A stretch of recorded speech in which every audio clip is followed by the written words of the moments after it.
Hey guys, आज होते आमची मम्मी आणि पप्पाची अॅनिव्हर्सरी. त्या अॅनिव्हर्सरी बोलला तर हॉटेलला जायलाच लागलं ना बाई. टायगर गावांशी घेतले आम्ही आत्याला ना, जातो होतो रेस्टॉरंटला. तो बघतो तिथे साड्यांची आणि घुसल्या डेंजर बाई. आता आत्या पण आले तर काला बाई. आतमध्ये शिरलो होतो, बघतो तर कोणीच नाही हो. ही शेंगते बोलतो मला ड्रेस पाहिजे होता. तिला बोलव जेवायला आलेस की ड्रेस घ्यायला आलेस. तसेच आत्या बोलते इथे बरोबर ना साड्या. मी कल्याणला जातो तिथे बोलते 101 असतात. याला इथं गादी दिसली ते नुसतं उऱ्या मारतो. धुरकुस केले कुठं नेलं तर बाई इकील सगळ्यांना. घरून घालासाठी घेतल्या आहे 2 साड्या. तिथून गेलो आम्ही कोकण किंगला ना. फर्स्ट टाइमच आलतो. आता बघू कशी चव बाई. फुल फॅमिली जेवून आलो. आतमध्ये शिरलो तर बघतो इथे पहिले वॉटर पार्क होता ना. आता भाई रेस्टॉरंट बनवले. डेंजर दिमाग भाई यांचा. यो भाई तर आपल्या सोबत नव्हता. यो गेलता मित्रांच्या वाटी मॉल मध्ये.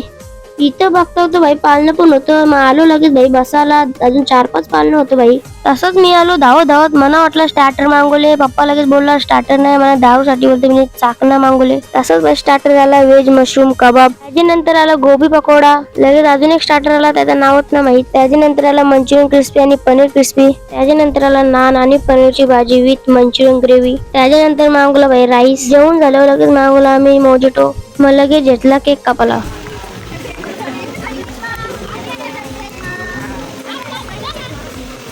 बाईला कोणी केक न दिला तर बाईने डायरेक्ट चमचाच मारला केकावर. तर कसं वाटलं आजचा ब्लॉग कमेंट मध्ये सांगा. नाही तर नका सांगू, पण बाई लाईक करा आणि इंस्टाला फॉलो करा आणि युट्यूबला सबस्क्राईब करा. बाय.